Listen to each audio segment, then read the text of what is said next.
I inherited 1,500 acres of ranch land from my grandfather, and when I finally drove out to see it, someone had already built a luxury home on it, installed a private gate, and was living there rent-free. Her name was Dorothy Langwell. She was the president of the local HOA. And she had no idea she'd just handed me the key to unraveling $4.8 million in fraud. Before we go any further, I want to know where you're watching from. Drop your country in the comments. I love seeing how far these stories reach. And if you haven't subscribed yet, this is your last chance.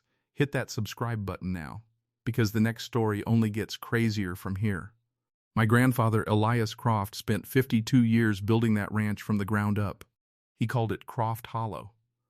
1,500 acres of open pasture, creek beds, timberline, and red dirt road cutting straight through the heart of it. When he passed, he left it to me, the only grandchild who'd ever worked the land alongside him as a kid. I hadn't been back in 3 years. Life had gotten in the way. But when the estate finally cleared probate, I drove the 4 hours out to Croft Hollow with nothing but a thermos of coffee and a rough survey map my grandfather had laminated and kept in his filing cabinet. The east side of the property looked exactly how I remembered it.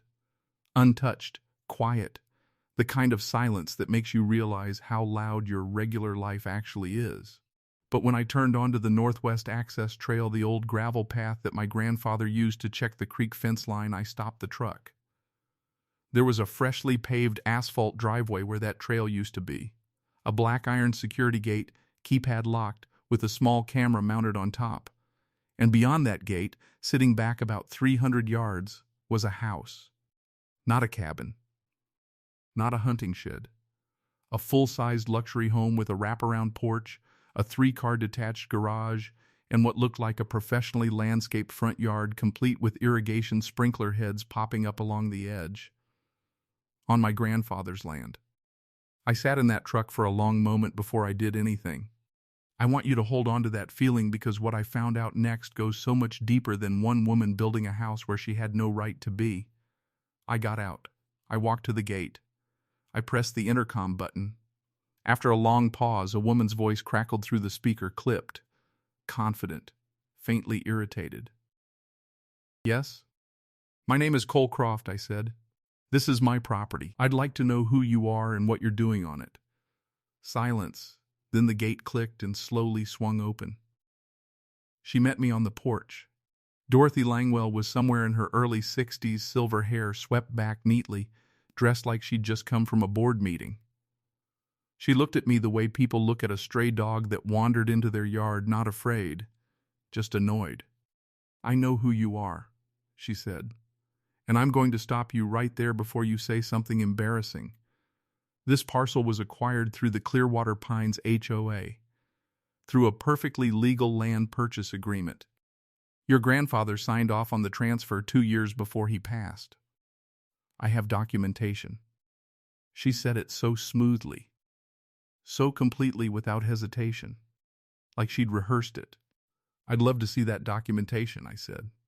She smiled. "Have your attorney call our HOA attorney. Good day." And she went back inside. I didn't say another word.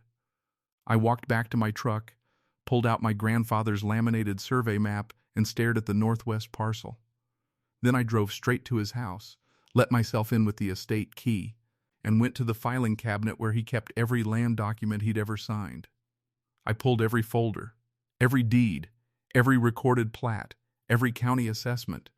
There was no transfer, no sale, no signature. The northwest parcel, all 140 acres of it, was fully included in the estate transfer to me. Elias Croft had never sold, leased, or transferred that section to anyone. Not to the Clearwater Pines HOA, not to Dorothy Langwell, not to a single living soul.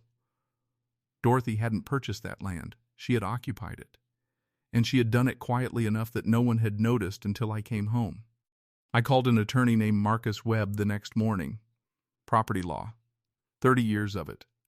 He listened to the whole story without interrupting, and when I finished he said, "Simply, send me the deed package. I'll have answers by Thursday." Thursday came fast. Marcus called me, and his voice had that particular flatness that attorneys get when they've found something much bigger than expected. "Cole," He said, "Your deed is clean.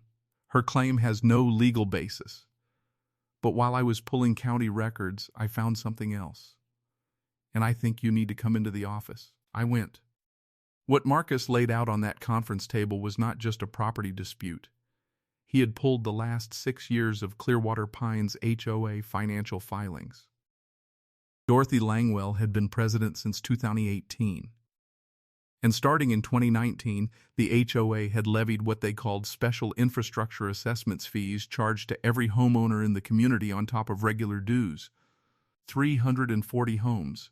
Fees ranging from $800 to $2,400 per year, per home. The stated purpose? Road maintenance, drainage infrastructure, landscaping contracts. But when Marcus cross-referenced the vendor invoices submitted for those contracts, something kept appearing that shouldn't have been there.